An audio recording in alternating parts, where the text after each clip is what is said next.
بسم اللہ الرحمن الرحیم۔ اسلامیات جماعت سوم کی کتاب میں خوش آمدید۔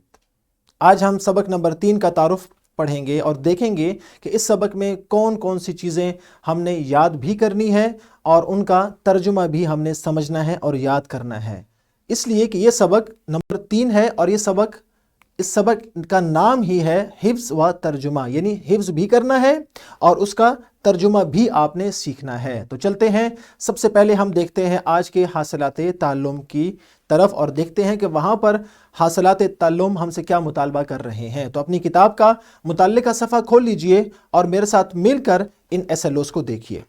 اگر ہم دیکھیں ایس ایل اوز کو تو سب سے پہلا ہمارا ایس ایل او ہے کہ کلمات طیبات یعنی اللہ اکبر، استغفر اللہ اور جزاک اللہ خیرہ یاد کر سکیں۔ یہ 3 کلمات جن کو ہم کلمات طیبات یعنی اچھے کلمے اور عمدہ باتیں، یہ 3 کلمے ہم نے یاد کرنے ہیں۔ ایک اللہ اکبر، نمبر 2 استغفر اللہ اور نمبر 3 جزاک اللہ خیرہ۔ یہ 3 کلمات یاد کر سکیں، یعنی ہم نے یہ یاد کرنے ہیں۔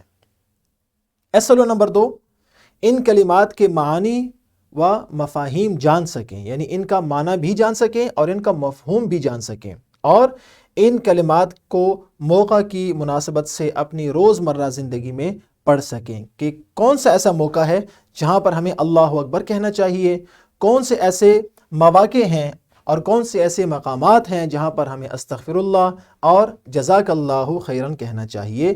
وہ موقع بھی ہم نے جاننے ہیں اور سمجھنے ہیں۔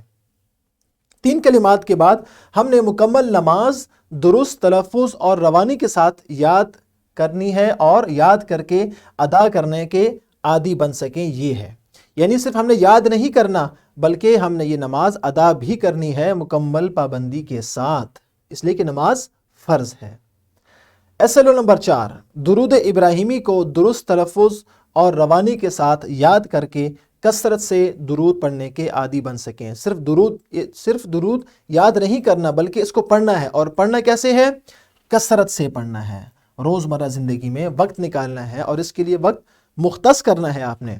اور سب سے آخری ایس ایل او ہے کہ درود شریف جب آپ سمجھ لیں اور اس کو درست تلفظ اور روانی کے ساتھ یاد بھی کریں تو آپ نے ہر دعا کے شروع میں اور ہر دعا کے آخر میں اس کے پڑھنے کا عادی بھی بننا ہے۔ تو گویا اس سبق میں ہم نے 3 کلمات طیبات، اس کے بعد نماز اور اس کے بعد درود ابراہیمی کو سمجھنا ہے، یاد کرنا ہے اور روزمرہ زندگی میں اس کا اطلاق بھی کرنا ہے، ان مواقع کو بھی سمجھنا ہے جہاں پر ان کلمات کا استعمال ہو، اور اس کے بعد ہم نے نماز یاد کرنی ہے اور نماز کا عادی بننا ہے، اور اس کے بعد درود ابراہیمی کو ہم نے یاد کرنا ہے اور ہر دعا سے پہلے اور ہر دعا کے بعد ہم نے اس کو پڑھنا ہے تاکہ ہماری دعا قبول ہو۔ اس کی کیا فضیلت ہے انشاءاللہ کتاب میں آپ کو وہ بھی بتائیں گے، اور ان کلمات کا مفہوم اور معنی بھی آپ کو بتائیں گے، اور نماز کا بھی سبق ہم تفصیل سے انشاءاللہ پڑھیں گے۔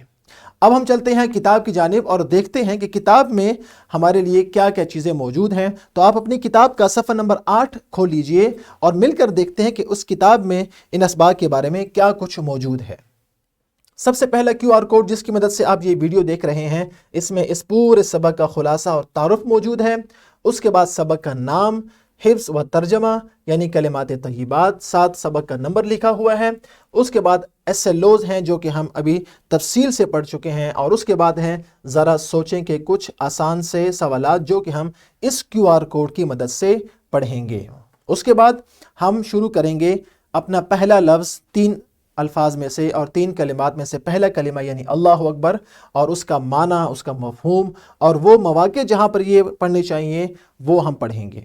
اس کے بعد استغفر اللہ کا مطلب کیا ہے، اس کا مفہوم کیا ہے، استغفر اللہ کون سے مواقع پر پڑھنا چاہیے اور اس کے کیا فوائد ہیں، اور ساتھ ہی آپ کے سامنے 2 مختصر سے سوالات بھی آپ کو زبانی نظر آ رہے ہیں جو کہ اس سبق سے متعلق ہیں۔ اس کے بعد آپ کو نظر آ رہا ہے جزاک اللہ خیرن، یعنی تیسرا کلمہ اور تیسرا لفظ جو کہ ہم نے پڑھنا ہے اور اس کا استعمال سیکھنا ہے کہ آپ نے یہ الفاظ اور یہ جملہ کون سے موقع پر پڑھنا ہے اور ادا کرنا ہے۔ ساتھ ہی آپ کو ایک باکس نظر آ رہا ہے جو کہ متعلق ہے استغفار کے، اور یہاں پر ایک حدیث پاک موجود ہے جس میں استغفر اللہ اور استغفار کرنے کی فضیلت موجود ہے۔ انشاءاللہ یہ بھی ہم مل کر پڑھیں گے۔ اگلے صفحے پر ان 3 کلمات سے متعلق سرگرمیاں ہیں، رہنمائی اساتذہ ہیں، اور ساتھ ہی ایک باکس میں آپ کو شکریہ ادا کرنے کی فضیلت حدیث کی روشنی میں بتائی گئی ہے۔ اس کے بعد ہے عملی منصوبہ، اور ساتھ ایک QR کوڈ ہے۔ اس QR کوڈ میں انشاءاللہ آپ کو مکمل نماز کا سبق، اس کی سمجھ اور کون سا رکن آپ نے کیسے ادا کرنا ہے، انشاءاللہ ہم یہ تفصیل سے پڑھیں گے۔ جیسے کہ آپ کو کچھ بلٹس نظر آ رہے ہیں، نماز کی اہمیت آپ کو یہاں پر بتائی گئی ہے۔ اس کے بعد ہم نیت کرنا، یعنی نماز سے پہلے نیت کیسے کرنی ہے، تکبیر تحریمہ کسے کہتے ہیں، قیام سے کیا مراد ہے، ثنا کسے کہتے ہیں، اور یہاں پر ایک باکس میں آپ کے سامنے ایک معلوماتی باکس موجود ہے جس میں قیام کی اہمیت سے متعلق ایک مسئلہ آپ کو بتایا گیا ہے، آپ نے یہ بھی یاد رکھنا ہے۔ اس کے بعد ثنا، اس کا معنی اور اس کے الفاظ درج ہیں۔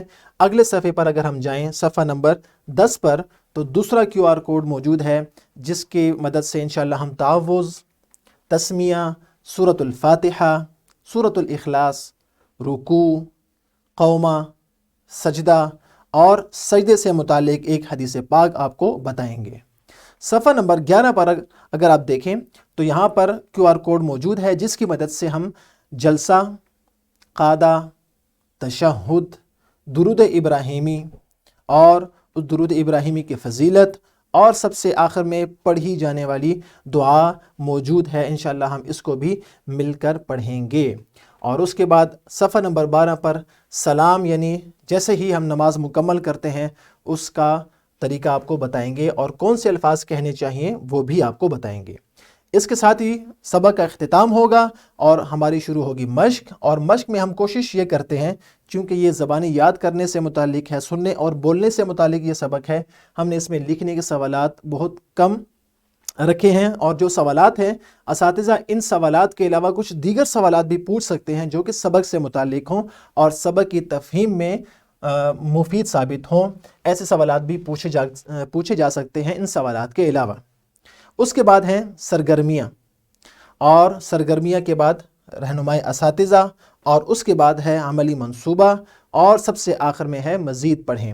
یہ سرگرمیاں جو کہ سبق کی تفہیم کے لیے یہاں پر رکھی گئی ہیں رہنمائی اساتذہ میں، جیسے کہ آپ کو معلوم ہے اساتذہ کے لیے کچھ اہم نکات بتائے گئے ہیں جن کی روشنی میں انشاءاللہ تدریس مزید بہتر ہوگی۔